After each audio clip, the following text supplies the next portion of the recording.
Alright, so Naruto and Sasuke probably have one of the most important character dynamics in any shonen anime I could think of. They kind of represent two sides of the same coin, if you want to look at it that way. They have different ideologies, but they, in the end, want similar things. It's like a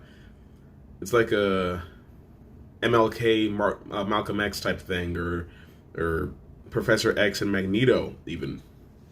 But the thing is, that dynamic could have been very easily developed and established with just the two characters, but things had to get really crazy towards the end. Now, I want to just go through the timeline of their relationship. And I feel like it starts even before they met, because they both come from similar standing. I mean, of course, Naruto was the son of the fourth Hokage, but people didn't really know that. However, had Minato not died, he probably would have had a very easy life growing up. And Sasuke was the son of Fugaku Uchiha, who was kind of like an advisor to the Hokage. He was probably one of the most respected of the entire Uchiha clan, and had he not been trying to kill everybody in the village, he probably would have still been able to give Sasuke a good life growing up. Now, Sasuke, for a reason that he didn't know, lost his entire clan to his brother, and also Obito, but he didn't know that yet either. So he felt very alone. He felt disgraced because now the Uchiha name has been dragged through the mud, and he felt like all he needed was to get strong enough to defeat Itachi. Now, it's very possible that Naruto could have grown up to foster that same sort of hate towards the village, because everyone hated him. I don't exactly know if it was because they knew that he was the Ninth Faction Cherokee, but they didn't know that he was the son of the Hokage for some reason, and they just all treated him like trash except for the third Hokage. Him and Iruka.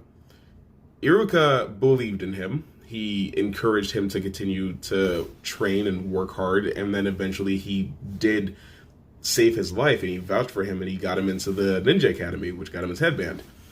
That warmth and that friendship, that kindness that he received from Iruka is something that definitely resonated with his character.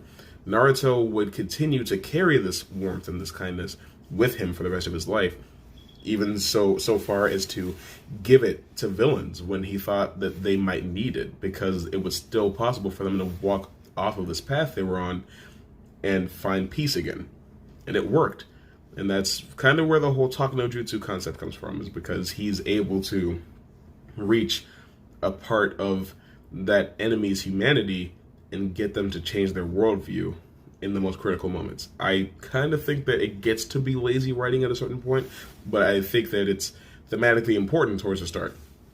Now, Sasuke thinks that the hardships that Naruto went through are invalidated by the fact that he never knew his family. He never had brothers or sisters or parents to grow up around, so he never lost anything. He just never had it to begin with.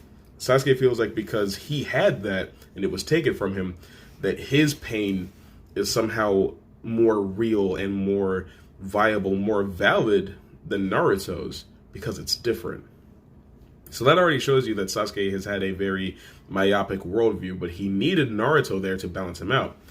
Eventually, of course, Sasuke started to get jealous of Naruto's growth and his power, because the Rasengan is much stronger than the Chidori, and Sasuke decided that training with Team 7, being Naruto's friend, studying under Kakashi, was not going to make him strong enough to defeat to defeat Itachi.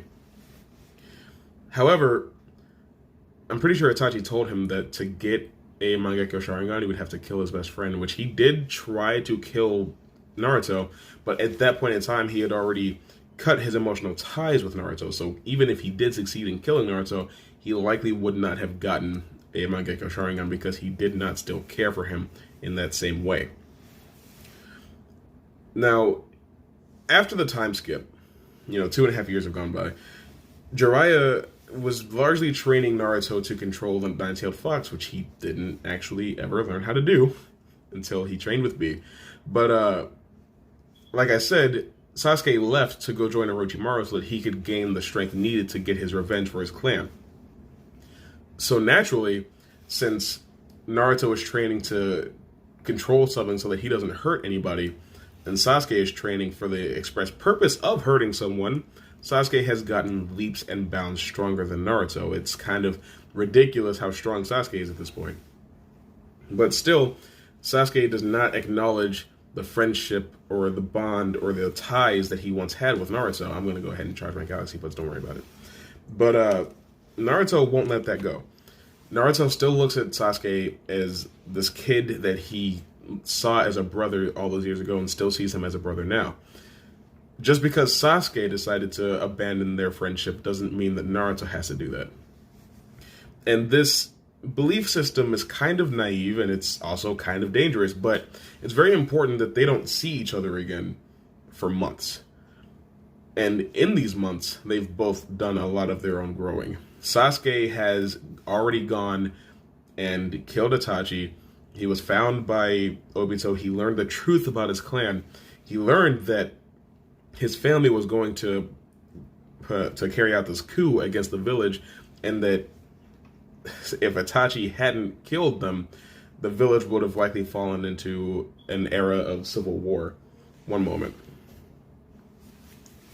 Now, another thing that's important to remember is that in this time, Jiraiya has been killed by Pain, and Naruto went and he learned Sage Mode. He's gotten incredibly strong. He's developed his Rasen Shuriken technique, which he can now throw and use multiple times without too much chakra drain. He is arguably far stronger than Sasuke at this point because he has an incomplete Mangekyo Sharingan and he doesn't exactly know how to properly use it yet. But the next time they see each other, Sasuke has already resolved to destroy the current status quo, I suppose. He wants to kill Danzo, not particularly because he represents the Hidden Leaf Village, but because Danzo orchestrated this entire thing to get rid of the Uchiha clan, and then he finds out that he's got an arm full of Sharingan, and that makes him even more upset because, like, you know, how many of my family did you have to kill in order to get that many Sharingan into your arm? You know, it's a very important thing to know. Naruto, though, knows that there's a chance that if Sasuke goes down this road, he will be killed, and he does not want to let that happen. Sasuke is still the most important person in Naruto's world because he could have very easily walked that same road. That's what's important to note about most of the villains from the series. Obito, Pain, Kabuto? I don't know. A lot of characters are a very dark reflection of what Naruto could have been. Again, that starts out interesting and it gets old very quickly. But Sasuke's motives eventually change. He decides that the best way to, clear the Uchiha's name is to carry out his brother's will and destroy the village and start anew and enforce his own brand of justice. Now, that is a very cartoon villain approach to things, and I think it's very weak. I feel like even the feud that Hashirama and Madara had is more organic. Say that Naruto and Sasuke did truly want the same thing, and that was for protection of the Hidden Leaf Village, but they wanted it in different ways. Sasuke thinks that the best way to protect the village is to go out and seek out confrontation with potential enemies and snuff out the threat before it becomes a thing. Because, as Itachi demonstrated, the best way to prevent a war is to kill the people that could start the war. That would be a smarter way for him to misinterpret his brother's teachings. I also think that for this to work, he has to not see Itachi again. Because there's no way that he can see Itachi in his non-hostile form and fight alongside him and still not understand what Itachi was actually about. Itachi loved the Hidden Leaf Village more than anyone probably ever has apart from Naruto. So there's no reason that Sasuke would think that in carrying out his brother's will, that he needs to destroy the village. There's no way. But you have that ideology for Sasuke, and Naruto thinks that, the best way to carry out peace is to just befriend people, I suppose, just to live in a non-violent, peaceful manner, and you will circumvent war that way. That would have been a very natural way for them to fight, because then if it does still end in a fight to the death, you could have Naruto start out not attacking Sasuke at all, just dodging, trying to tire Sasuke out so that he can try to talk to him, but Sasuke won't go down that easily, so he does eventually have to fight. Another thing, oh boy, Hagoromo Atsutsuki, the Sage of the Six Paths. The moment he's introduced into the story, everything falls apart. At least I think so. It could have been so easy. Hagoromo can still exist, and he can say, your feud with Sasuke reminds me of my sons, Indra and Ashura. They had this battle of ideology. They thought they were both right about how to lead the ninja world. And to this day, there's no clear-cut answer on who was in the right. Don't even say who reminds you of which one. Just say they were both, on opposite sides of this fence. You don't have to say they are the spiritual reincarnations of these two. You don't have to say they're literally blood related, because Indra trickles down to the Uchiha clan and Ashura trickles down into the Senju and Uzumaki clans, because that's ridiculous. They do not need that. There is already enough there to connect these characters on an emotional or spiritual level. They don't need to be literally related. Or reincarnations. What's the point of them being related if they're reincarnations? What's the point of them being reincarnations if they're related? Why can't they just be two dudes who just so happen to find themselves on the same sides of this battle that is probably never going to end, because as long as there are two people, they will think differently about things. They represent, they represent the new generation of leaders. And as that happens, it's time to decide who's right about how to lead things. That's all it really needs to be. Because then it can be important that they resolve things without killing each other in a way that doesn't involve, this cyclical curse that they have. It can just be Sasuke finally decided to be an emotionally vulnerable human being, and he listened to Naruto, and he changed his mind. It's that easy. As long as I live, will probably never like the whole Indra Ashura thing. I wish it was fan fiction. I wish it was filler. I wish it was not canon, but it is, and it's something that we all have to live with for the rest of time. I'm not a fan. But now, they work together pretty well. They're really good friends. They love each other. They respect each other. They care very greatly for one another.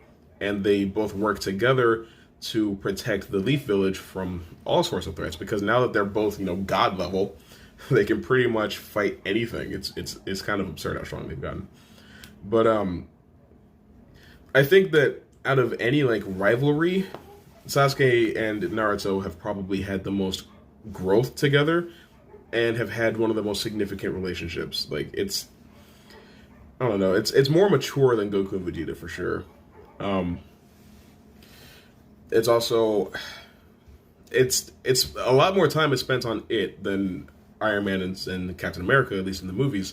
It's just very satisfying that they finally did have another battle and that Naruto won this one and that they are now friends. I just wish that could have been arrived at in a more organic way, because the thing about Naruto is that he doesn't change. Naruto himself never changes. He does have moments where, he gives into his emotions because he wanted to avenge Jiraiya, but he's not by nature a vengeful spirit. He's not someone that seeks out anger and malice. It's not who he is. So the little kid that he was in the first couple episodes of part 1, that's who he is as a 32-year-old Hokage. He is the same person.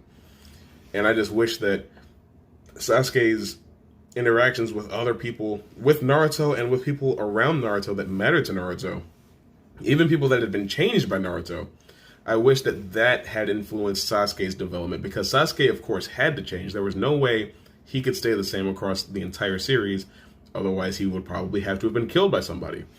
So, if Naruto can't change because of the nature of his importance to the dynamic of the entire show, Sasuke has to be the one to change, right? And he is the one that changed. But if his change is brought about by Naruto's refusal to change, and not some spiritual descendant reincarnation mental manipulation bullshit, because Sasuke spent a lot of time being mentally manipulated. My lighting just completely changed. But since he spent so much time being mentally manipulated, I feel like that kind of cheapens Sasuke's character development, because it's not so much that he developed, but it's the script developed and forced him to change so that the ending that they wanted could be achieved. That's how I feel about it, I guess. I'm not necessarily right or wrong, but that's just how I feel. How do you feel? You should let me know, because I really do want to know. Anyway, I'll see you later.